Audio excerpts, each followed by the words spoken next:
Decisions, decisions. Gardening is about choices. Choosing the right tree or perennial for your yard can be a difficult task.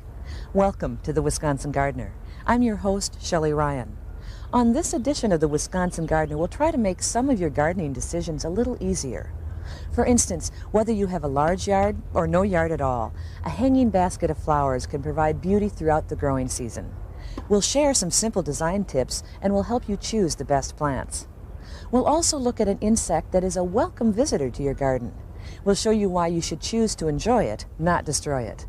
But first up, ornamental crabs come in many sizes, shapes, and colors. We'll help you choose the best variety for your yard. That's next on the Wisconsin Gardener.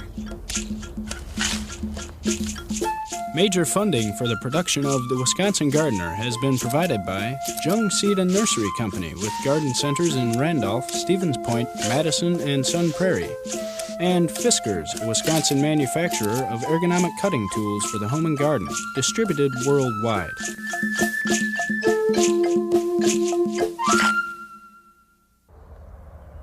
Choosing an ornamental crabapple when it's in full bloom is easy. They're all beautiful. But the flowers only last for a few days, so you have to look beyond the flowers to pick the right one for your yard. We're at the UW-Madison Arboretum, and with me is the curator of the Longenecker Gardens, Dr. Ed Hasselkus. Ed, you said there are other things that we should be looking for in choosing an ornamental crabapple. Yes, this time of year, they all look wonderful in flower. But we should think beyond that. And so fruiting qualities are very important. Tiny fruits that are not a littering problem. Oh, okay. Fruits that are highly colored, bright red, bright yellow, so on. Fruits that are highly persistent, so that they're colorful over a long period of time in the landscape. And then disease resistance is very important. In the humid lake states, we are troubled really with apple scab. And Louisa is resistant to that awful disease. Well, tell me a little bit more about Louisa, this one then. This is beautiful So flowers. we start out with wonderful pale rose pink flowers, which is fairly unique. They're beautiful. And followed later with yellow tiny fruits. They're not highly persistent. So they're not going to be there a long time. No, but good at feeding the birds early in the fall. Which just adds to more interest for them too then. Yes. And then in this case, this wonderful weeping habit of a sort of medium-small scale crabapple. Very graceful. You were going to show me one that was smaller too. Yes. Tina crabapple is the smallest scale of the ornamental crabapples. Really great for small-scale spaces like condominium gardens where people have a very small space to work with. A limited space, yeah. In this case, it's budded up on a standard to create a small-scale tree. Well, how big will it finally get then? The crown will probably get about 5 feet tall, something wider than that. Okay. And everything about it is fine textured. The branches, the leaves, beautiful. The flowers, and later on the fruits. And one of the things about white-flowered crabapples, which this ultimately will be, is that they always have red flower buds. So you get another season of interest here. It's beautiful even in bud. Yes. And then we actually can see a few fruits remaining on this crabapple. Highly persistent, tiny fruits. And again, important, this is totally resistant to apple scab. So we're not going to have to worry about losing leaves again. Hopefully not. Okay, well you mentioned that there's also one that comes out with red leaves in the spring. Let's look at prairie fire next. Okay. You know, walking through here, Ed, I'm beginning to see why it's hard to pick just one tree. Now this one, however, is a lot bigger than anything we've looked at. It's much larger than little tiny Tina. Sort of a normal-sized crabapple. Unique, though, in these lively sort of reddish-pink flowers. Very striking. And then always along with that, when you have reddish-pink flowers, you have purple or bronze coloration in the leaves. Those are beautiful. Brightest now, but will diminish as the season progresses. And then the fruits here have all the desirable qualities. Small size, highly colored, highly persistent, in this case sort of a reddish purple color. And then of great importance, prairie fire was selected specifically on the basis of its total resistance to apple scab. So all in all, a very good choice. Yes. Can we look at one more, Ed? Let's look at a bigger one with white flowers, Donald Wyman. Okay.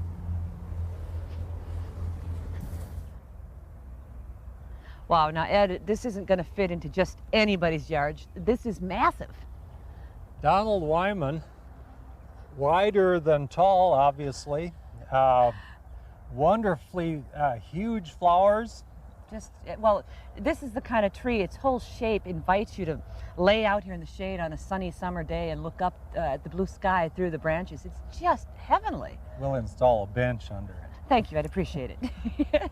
Notice these wonderfully large flowers. Once again, if you have white flowers, the buds start out red and ultimately pink before opening fully. Excellent fruiting qualities here, still present on the plant, brightly colored. Very persistent, in other words? Indeed, they are still present when it comes into bloom. And fortunately, highly resistant to apple scab. So would you say Donald Wyman is one of your favorites, Ed? I think so, yes. Now, you and Donald Wyman, the person rather than the tree, have something in common, don't you? Yes, we both received the prestigious Arthur Hoyt Scott Medal from Swarthmore College. This is quite a national honor, isn't it? Well, it recognizes our contributions to horticulture. Wonderful. Well, congratulations. Thank you, Shelley. Thank you for sharing your knowledge with us. I'm still going to have a hard time picking just one tree, I think. I always do, too. Yeah.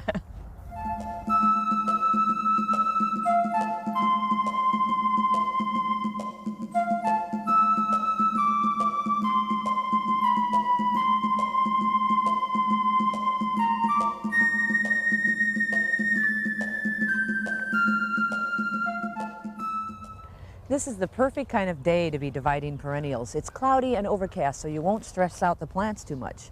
Joining me is Dane County Extension Master Gardener Ann Munson. And Ann, you said in general you prefer spring to any other time of year to divide perennials. Right, Shelley. Spring is an excellent time to divide perennials. The weather's usually cool and the plants are growing vigorously. If you try it in the fall, sometimes your plants don't make it through the Wisconsin winter. Gee, I wonder why. Yeah. Well, now you've already started working on some of these here. You've got this massive ball of aster here. And you said that this shows us a very good reason of why we should divide perennials. Right, there are generally three reasons why you divide perennials. You want to control the size, you want to rejuvenate the plant, and you want to make divisions to give away to friends or to plant in your garden other places. So what is this showing us then? This plant has died out in the center, so by dividing it you'll be rejuvenating it. As you can see, the center has died out, but it's growing towards the outside where there's fresh soil. Now, I think of an aster as having a pretty tough, fibrous root system. What else would fall Well, into that? flax would also be like that. Okay. So daylilies over here are more tuberous. Right, they have Sometimes tuberous. they're easier to pull apart. I think of like hostas. Right. This particular daylily I dug up previously, and you can see that these roots are very, very dense and grown together. And you had a real massive root ball here. Do you just cut into it when you're taking the whole thing up? Or? Right. I dug out about 3 inches from the center of the outside of the plant and got as big a root ball as I could. Okay. Now here we've actually hosed down a piece of it so we can get a closer look at what the roots are actually doing, which is actually a great idea for beginners so that you can see what's happening below the soil. Right. You can see how dense those tuberous roots are. And this would be a very tough one to pull apart. You're going to have to use a very sharp cutting tool, and I used a lawn edger to cut this one apart. Or a knife would work? Or... Right. Okay. And you don't have to worry about hurting the roots of a daylily. They're a very tough plant. Now you just sliced the side. Can we? So it's you just kind of cut right through it then, Right. basically. You just take your edger and slice right through it. We're being pretty tough. Right. Would you plant it then at this size back in the ground? I might divide this one more time. This particular clump of daylilies, I could make 8 divisions. Yeah. Okay. And then I'll put one of the divisions right back in the hole that I dug it out of. And the other ones I'll dig other holes and give away to friends. Or share with people? Yeah. Okay. Well, what about the aster then? Let's see what you've been doing with that one. That one, it's harder to see what's happening there. Right. I would just take my lawn edger and... So you're using a base, this is for edging lawns, not really made for dividing perennials. But it's a great tool because it's very sharp, and this is a very tough fibrous root system. So you just dig right down through it, and you don't have to worry, you're not going to hurt the plant. So very brutal is what I'm seeing here then. Yeah, and then just take your division and, Now that's quite a chunk. yep, and just put it back in the soil, back in the hole. Is that a good size? Yeah, I'd keep it about this size, I think. Okay. Now, I've got a lot to do in my yard. If I may not get to them all today. Can I leave them sitting outside? If it's a day like this, you could. If it was a sunny day, I definitely would cover the root system up so they don't get too hot. Make sure they're moist then, too, until I get them back in the ground. Right. Okay. Thanks, Ann. And remember, just like any other new plant, you want to make sure that they all get an inch of water a week throughout the entire growing season.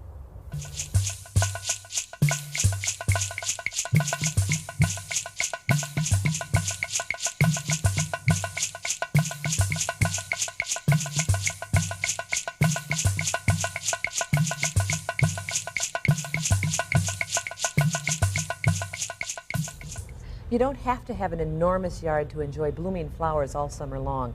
A simple hanging basket like this can provide months of pleasure. We're at Olbrich Botanical Gardens in Madison, and I'm with the Director of Horticulture here, Jeff Epping, to create and design one of these really natural-looking baskets. Jeff, what are the supplies we start out with for this? Okay, it's basically very, very simple. We have a wire basket, sphagnum moss, and potting soil. And here's the sphagnum moss when it's dry, very hard to wet, so we soak it overnight. Soak it overnight, and then it's all set to go and we build the basket the next morning. Okay, what kind of soil? Anything in particular? This is a soilless mix. It's got peat, perlite, vermiculite, and bark. So actually no soil. Right, no soil. But that's good because we eliminate all the disease problems if we use a soilless mix. And it'll help retain water. It's a very light mix, too. Exactly. Now, I noticed there's no liner on this basket. You're using the moss as the liner. This is going to keep the soil in? It sure is. Hard to believe, but it does. You just work the moss together, and it push about 2 to 3 inches together and work your way around the basket until you come up to the top. So overlap the pieces and just keep building up? Right. If there's any thin spots, just add a little more. Okay, let's look at one that you've done that then. Okay, so this one really, we go all the way to the top, and again, you can see it's nice and thick, 2 to 3 inches. You're hiding most of the basket, so it's real natural looking. Right. We don't want to look at that wire if we don't have to. Sure. Now you've got plants already stuck in the sides. Yeah. Now these are trailing plants that we put around the perimeter, and they help to fill the basket out, downward, and probably about 5 to 6 plants is enough for a basket. How do we do that? Okay, we just take, this plant is Helichrysum petiolatum, or licorice plant, and we just work our fingers in between the wires and feed it through. Once we have it through, then we just push the sphagnum back around the soil. So it's just kind of sticking there in the air? Right. At this point it is, but then when we move on to the next basket, you can see that we fill it with soil, and those really hold them in place quite well. Okay, in trying to choose plants then for the top of this, we pick from the ones we've got in front of us? Yeah, here we have a variety of sun-loving plants, so that's important. We either want sun plants in a basket or shade plants, not a mixture of the two. One of the two is going to end up looking pretty bad by the end of the year. Yeah, that's true. We don't want to put something that likes sun and shade, and vice versa. Okay. Now, if these are cascading, I'm assuming we're going to want to somehow go up in the middle. Right. It's important we put upright plants about 18 inches to a foot or so, something to add, a little up high, too. So here we picked a petunia called Fantasy Pink Morn, and you see sometimes the roots are very tight when we pull them out of the pack. So I'm just breaking them apart in the middle here. So they'll go outwards. Right. We don't want them to stay in that little soil ball. We want them to root in very well. How many of the petunias then? About 3 should be good for the middle. It depends on the plants you're using. But then on the outside edge, we'll put in about 4 or 5 of somewhat trailing. This is Verbena veneriensis, Verbena imagination. It's a pretty color. And again, we pull the roots apart and just tuck it in like that then. Pop them in around the side like that. So those will go out, this will go up. Exactly. And this one is for full sun. Full sun, and if we add a little bit of a slow release fertilizer to this basket, it'll take care of that fertilization throughout the season. Keep it looking healthy. Right, it's important. What about shade then? I recognize this plant, Coleus, is a shade lover. Yeah, this is Pineapple Wizard, a real bright leafed Coleus, real nice for a dark corner. Yeah, this really glows. This is beautiful. Sure does. So this whole basket then is all shade plants? All shade plants, but also hot colors. Yellows, oranges, reds, in that range. So they all blend in quite well. It'll brighten up as the season goes on. Sure will. All right, here's a shade basket with pastel colors. Right, this is a little softer colors. We have whites and a couple shades of pink. And some more common plants. We've got impatiens, wax begonia, and then we have a variegated ivy. and this adds a nice backbone to the basket. Always important to have foliage plants in our baskets. So always mix flowers and foliage, never just do flowers. Yeah, it really makes it look fuller and more complete, I think. Well, and more interesting. In fact, one of the plants that I've been looking at that I want to take home is this one, which is just foliage. Yeah, that's a beauty. That's a cultivar of sweet potato vine called Blackie, and it has this nice dark purple foliage all season long. That's beautiful. And then you've got a petunia here too, but this is more cascading. Yeah, no, this one is called Purple Wave, which is a real nice bright pink or purple petunia.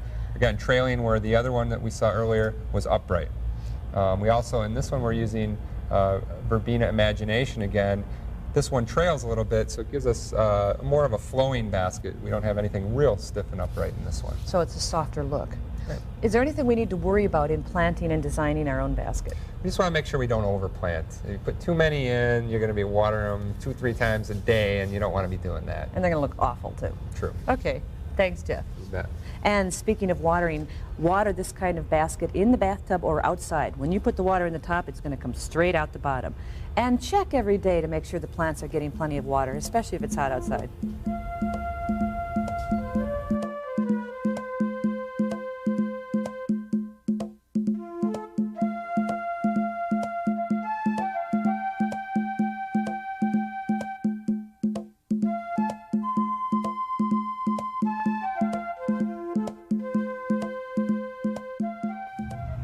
This is the time of year when we're visited by a lot of unfamiliar animals, insects, and birds in our yards and our gardens. But just because you don't recognize something doesn't mean it's going to cause a problem in your yard.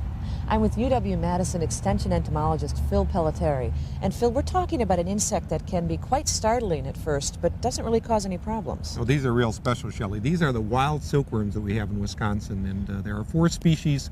They are the most impressive and largest insects that we typically see. And what I have in my hand is the cocoon stage of a cecropia moth, which you might find on a lilac bush or maybe an apple tree right now. That's how the insect gets through the winter, and long about the first couple weeks of June, then we start seeing the adult moths coming out. Well, now, what about this one that you handed me? This is a lot smaller. Yeah, that's a little bit harder one to find. That is from Polyphemus, and that's one that crawls down into the ground and spins its cocoon down right on the soil surface, and so it's not as obvious as a cecropia moth. But both of these are just sitting there. They're not causing any problems or harming any plants in our yard. Right. These are the transitional stage from the caterpillar to the adult moth. What catches people's attention is the caterpillar sometimes because it's so big. And I have a dried specimen of a cecropia moth in my hand, and they get to be about 4 inches long, and usually see them in the late summer crawling either on the shrubbery or crawling on the sidewalk. They're probably looking for a place to spin a cocoon down. Well, now that is intimidating. If I saw that, my first reaction would be, I don't know what this is, but is it harming my garden? Right. Well, they eat a few leaves off the tree, but it really doesn't hurt much at all, and really why we want to keep them around, because the adult moths are so impressive. The rewards are great, in other words. Now, this is cecropia moth, and these are both the same species. Their size differs a little bit depending on diet, but we find these are very short-lived in the adult stage. They only live for a day or two. They don't feed at all. In fact, they don't even have functional mouth parts. But they search out mates, sometimes fly as much as a mile and a half to find a mate. Wow. But the birds and the bats find there to be great food, and so they don't last very long in nature. Where are we likely to find these in our yard? Well, either you'll find one crawling out of a cocoon on a bush, or very commonly they're attracted to nightlight. So in the morning you see one on the garage or maybe on the siding just because they've been resting there. So, and again, with no mouth parts, they're not going to cause any harm in our yard either. No, absolutely harmless. Now, you said that's the most common, but these are some of the other ones we might see in Wisconsin. Right. We do have 3 other common species. This is the Luna moth. That's beautiful. Right. This is Polyphemus, and we find the males have these great big feathery antennae. That's what they use to find the females. And the females, it's a much smaller antennae because they don't need that. But a bigger moth, it looks like. Right. Here we have a Promethea, and the male and female are different. We call this dimorphic. The female is lighter in color and the male is darker in color. Well, not nearly as pretty looking either. Right. All right, what about this little guy? Is he part of the same group? Well, it is a type of wild silkworm. This is called a buck moth. It's a day-flying moth that you find in the northern part of the state, typically associated with willow and dogwood, so it's kind of in the marshy areas of the state. Okay, so these are something then we should be watching for and looking forward to. Right, because it's a real treat, especially if you get a chance to show the kids how impressive these insects can be. Okay, thanks, Phil. So if you see these in your yard, don't panic and don't destroy them. They're worth enjoying.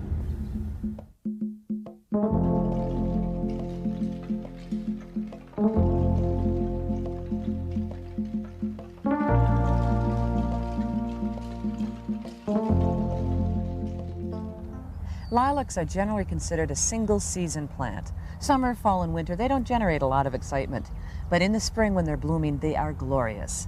I'm with Master Gardener Pat Connors, and Pat has worked quite extensively here with the lilac collection at the UW-Madison Arboretum.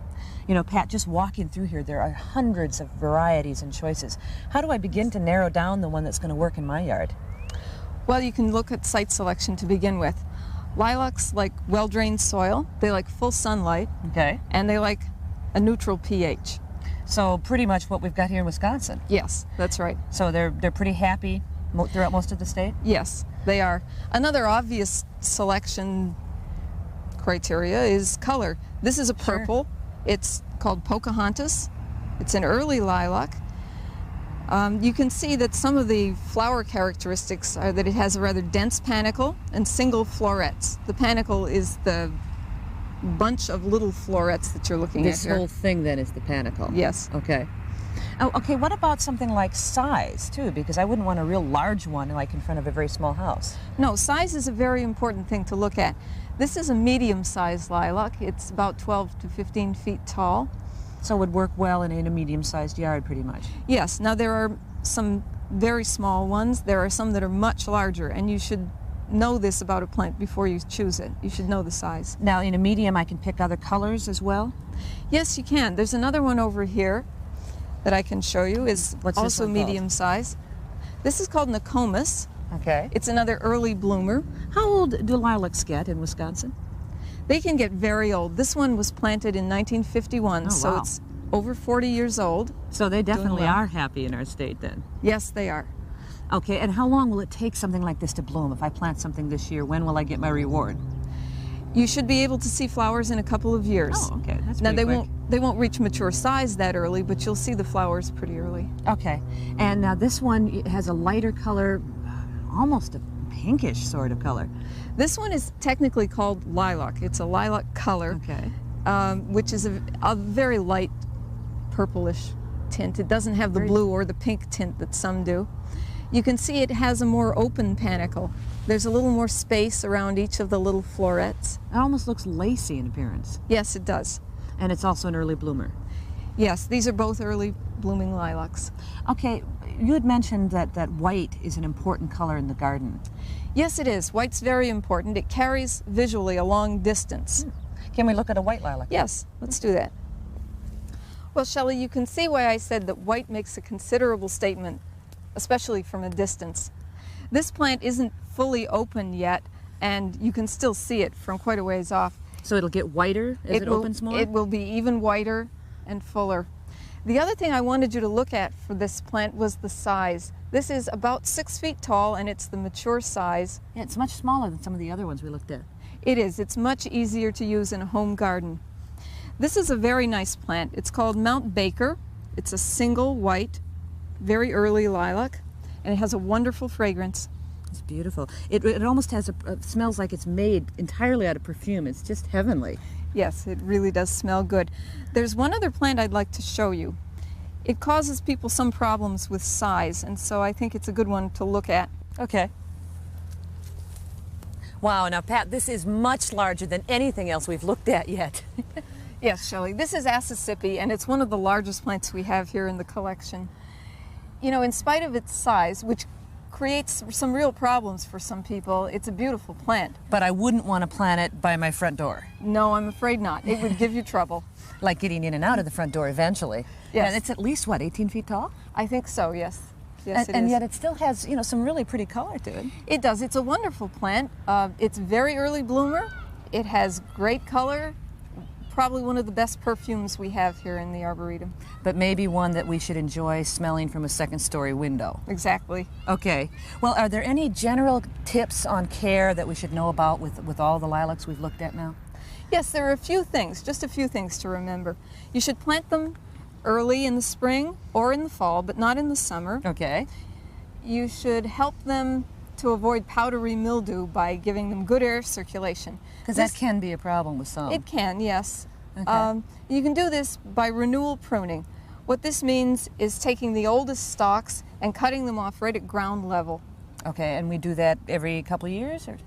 Yes, that's often enough. Okay, great. Thank you, Pat. And remember, of course, the best time of year to do renewal pruning, late winter, early spring.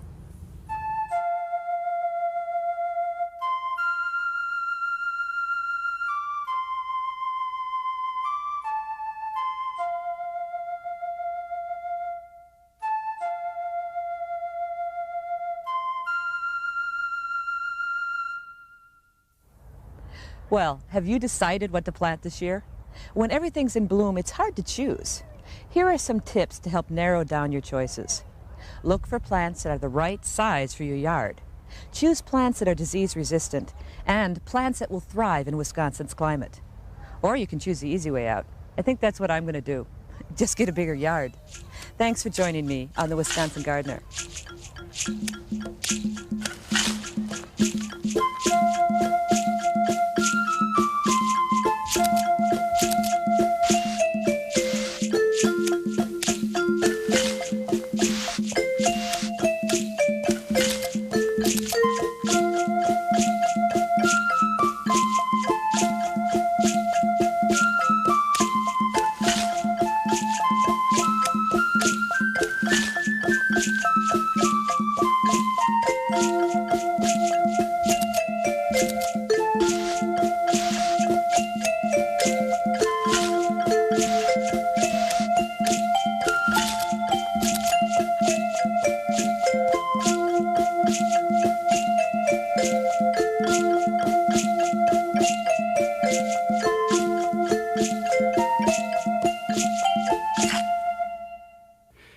Major funding for the production of The Wisconsin Gardener has been provided by Jung Seed and Nursery Company with garden centers in Randolph, Stevens Point, Madison, and Sun Prairie, and Fiskars, a Wisconsin manufacturer of ergonomic cutting tools for the home and garden, distributed worldwide.